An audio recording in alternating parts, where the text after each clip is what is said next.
Wiki ewedde ku Lwokutaano, kkooti ensukkulumu yawa ensala yaayo ku kkooti y'amagye okuwozesa abantu ba bulijjo. Netegeeza nti kino kikyamu era neeragira emisango gyonna egy'abantu ba bulijjo egiri mu kkooti y'amagye okuggibwayo gitwalibwa mu kkooti ezirina okugiwulira. All charges or ongoing criminal trials or pending trials before the courts martial involving civilians must immediately cease. Bino olwagwa omukulembeze w'eggwanga mu matu n'akulubuta omukoko gw'ebbaluwa n'ategeeza ng'abalamuzi ba kkooti ensukkulumu bwe bakoze ensobi ku nsonga eno. Kati olwaleero bannamateeka nga bali wamu ne bannakisinde GPFF mu lukuŋŋaana lwa bannamawulire basabye pulezidenti okuleka amateeka gakole ogwago. Tayinza kugamba balamuzi nti tebalina buyinza mu ggwanga lino. Yalaze nti obuyinza yabulina. Naffe twagala omugamba nti Mwami Museveni, please stay humble. Lino eggwanga naawe siriryo na family.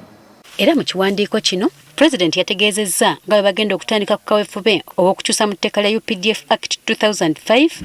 Kino Lukwago agamba nakyo kikyamu. Talina buyinza buyisa tteeka pya limenyawo nsala ya kkooti. Ekyo abaakola ssemateeka baakisiba dda ne bakimyumyula. Era baakiraba nti wajja kubeerawo akaseera Mwami Museveni oba abamufaanana abayinza okulinyirira buyinza bwa kkooti bo ne baagala bakole ebirala ne bateekamu akawaayiro mu 92 article y'e92 ne bagamba Parliament teekolenga tteeka erigezaako okukyusa mu nsala ya kkooti. Bano bategeezezza ng'ensala ya kkooti ensukkulumu bw'ekwata ku buli munnayuganda era nga kimukakatako okulaba ng'eteekebwa mu nkola. Mu mateeka tulina judgment za bika bibiri. Waliwo gye bayita judgment ni persona eyeri wakati wa parties ababa bagenze mu kkooti era beekwatako bokka. Naye eno bagiyita judgment in rem. Judgment in rem ne wabanga eyawaabya ali omu naye nga ekwata ku bwenna bannansi yeno judgment. Era article 3 eya ssemateeka egamba nti muteekeddwa ogiteekesa mu nkola. Kati bo bannamateeka okulaba ng'ensala eno eteekebwa mu nkola basoose na kulumba kitongole ky'amakomera. Johnson Byabasajja abawa abasibe baabwe. Tugenda kusinkana mukama waffe atukulembera legal team eno ye Mukyala Martha Karua okuva e Kenya ali mu ggwanga. Tugende wa Commissioner of Prisons Mwami Byabasajja era tumulage nti ffe tuzze kunona Dr. Besigye Nobedi Lutale n'abalala ba political prisoner bw'abatuwa tetubagaana nga tuba receiving mu kitiibwa. Era batambudde bukolokolo ne bagenda ku kitebe ky'ekitongole eky'amakomera okusisinkana Byabasajja ku nsonga eno. Olutuuse bakkiriziddwa okuyingira munda basobole okwevumba akafubo akatakkiriziddwamu bannamawulire.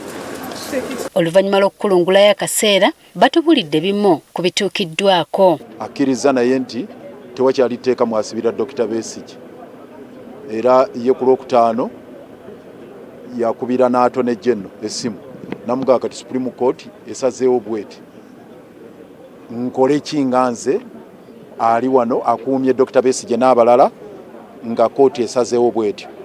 Attorney General n'amugamba linda tugenda kukuwa endowooza yaabwe endowooza yaffe.